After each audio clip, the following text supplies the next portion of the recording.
తిరుమలకు భక్తులు పోటెత్తారు. Vaikuntham queue complex లో కంపార్ట్మెంట్లు నిండిపోయాయి.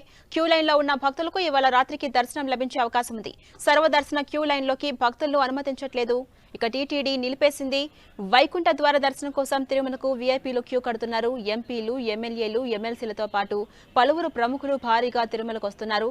సుప్రీంకోర్టు న్యాయమూర్తులు 7, ఏపీ, తెలంగాణ, కర్ణాటక, తమిళనాడు నుంచి 35 మంది జడ్జిలు వస్తున్నట్టుగా టీటీడీ అధికారులకు సమాచారం అందింది. 3 మంత్రులు, ఏపీ డిప్యూటీ స్పీకర్ ఇప్పటికే తిరుమల చేరుకున్నారు. ఈ రాత్రికి మరో 12 మంది మంత్రులు, ఏపీ అసెంబ్లీ స్పీకర్ తిరుమలకు రాబోతున్నారు. 5 పాలక మండలి సభ్యులు తిరుమలలోనే మకాం వేశారు. 18 మంది సభ్యులు రాత్రికి తిరుమల రాబోతున్నారు. వసతి గదుల కోసం టీటీడీపై ఒత్తిడి పెరుగుతోంది. ఇక ఇదే అంశంపై మరింత సమాచారం మా ప్రతినిధి శ్రీనివాస్ అందిస్తారు. శ్రీనివాస్, ఝాన్సీ రాణి, తిరుమల శ్రీ వెంకటేశ్వర స్వామి వారిని వైకుంఠ ఏకాదశి రోజున దర్శించుకోవాలని ఇటు సామాన్యులు కావచ్చు, వీఐపీలు కావచ్చు, వీవీఐపీలు కావచ్చు, వీళ్ళందరూ కూడా పోటెత్తారని చెప్పుకోవచ్చు. మనం ఇప్పటికే తిరుమల వైకుంఠం క్యూ కాంప్లెక్స్ లోని అన్ని కంపార్ట్మెంట్లు నిండిపోయి క్యూ లైన్లు వెలుపలకు వచ్చిన పరిస్థితి. అయితే ఈ రోజు ఎటువంటి టోకన్లు లేకుండానే భక్తులందరూ కూడా స్వామివారిని దర్శించుకుంటున్నారు. అయితే రేపటి నుంచి కూడా టోకన్ అనేది తప్పనిసరి చేసింది టీటీడీ. రేపు ఎవరైతే ఉంటారో వాళ్ళందరికీ కూడా టోకన్ ఉన్న వాళ్ళనే దర్శనానికి అనుమతిస్తామని చెప్పింది.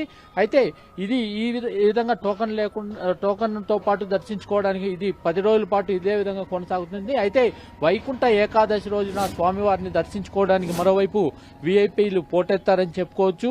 పలువురు మంత్రులు, జడ్జిలు, సుప్రీంకోర్టు కావచ్చు, అదేవిధంగా హైకోర్టు కావచ్చు, ఈ రకంగా పలువురు మినిస్టర్లు అందరూ కూడా తిరుమలకు చేరుకుని రేపు వేకువజామునే స్వామివారిని దర్శించుకోవడానికి క్యూ కట్టారని చెప్పుకోవచ్చు. మనము విజువల్స్ లో చూసినట్లయితే ఎవరైతే మినిస్టర్స్ కావచ్చు, జ్యుడిషియరీకి సంబంధించిన జడ్జీలు కావచ్చు, వీళ్ళందరూ వచ్చినట్లయితే ఈ కార్యాలయంలోనే వాళ్ళకు వసతి గదులు, అదేవిధంగా దర్శనము ఇవన్నీ కూడా కేటాయించడం జరుగుతుంది. ఇక్కడ నుంచి ఆ తర్వాత వాళ్ళు కేటాయించిన గదులకు చేరుకోవచ్చు. మొత్తం మీద ఈ రకంగా వివిధ ప్రాంతాల్లో కేటగిరీల వైజ్ గా అంటే ఎవరెవరు వస్తారు, మంత్రులు కావచ్చు, రేపు అదేవిధంగా ఎమ్మెల్యేలు ఎంతమంది వస్తారు, వాళ్ళకు కూడా వసతి గదులు ఇవన్నీ కూడా ఏర్పాటు చేయడానికి అధికారులు, టీటీడీ అధికారులు సిద్ధంగా ఉన్నారని చెప్పుకోవచ్చు.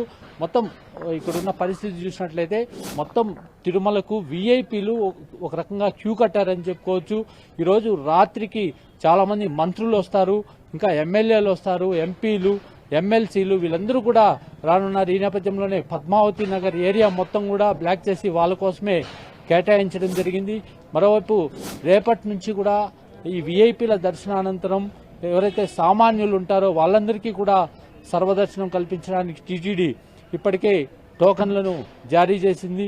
మొత్తం మీద 4,25,000 టోకన్ల వరకు ఈ 10 రోజుల పాటు కేటాయించింది సామాన్య భక్తులకు.